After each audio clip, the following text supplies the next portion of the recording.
আসসালামু আলাইকুম রহমতুল্লাহি ওয়া বারাকাতুহু। সম্মানিত দর্শক এবং শ্রোতা মণ্ডলী, আমরা নেগেটিভ কথা শুনতে খুব পছন্দ করি। আমরা যখন খারাপ কথা বলবো, কারো নামে অন্য মানুষের বদনাম করব, তখন ওই মানুষটাকে আমরা খুব বেশি পছন্দ করি।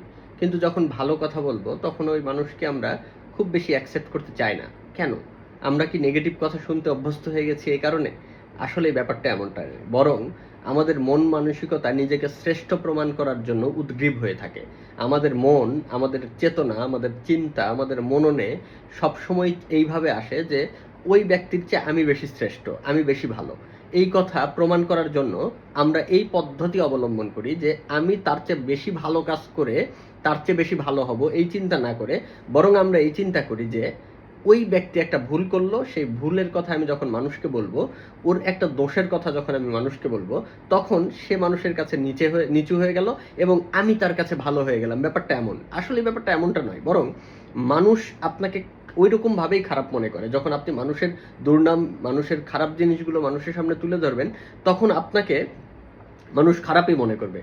এর সাথে সাথে আপনাকে বলে রাখি, যদি আপনি আপনার মুসলিম ভাইয়ের একটি খারাপ দিক গোপন করে রাখেন, তাহলে স্বয়ং আল্লাহ রাব্বুল আলামিন আপনার যে গুনাহ, আপনার যে খারাপ দিক রয়েছে, গোপন পাপ রয়েছে, এই পাপগুলো আল্লাহ রাব্বুল আলামিন স্বয়ং ঢেকে রাখবেন কিয়ামতের মাঠে। তাই আসুন, আপনি কি চান?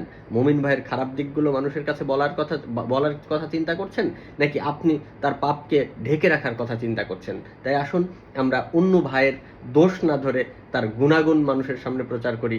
দোষগুলো যদি পাই কোনো মুসলিম ভাইয়ের, তাহলে সরাসরি তার সাথেই কথা বলি, তাকে পরামর্শ দেই যে ভাই, আপনার এই কাজটা ভুল হচ্ছে, আপনি এই কাজটা এইভাবে করলে বেশি ভালো হয়। এইভাবে পরামর্শ দেই এবং পরামর্শের মাধ্যমে আমরা সুন্দর করে সমাজকে গঠন করি। আল্লাহ আমাদের সেই তৌফিক দান করুক, আমিন। আসসালামু আলাইকুম।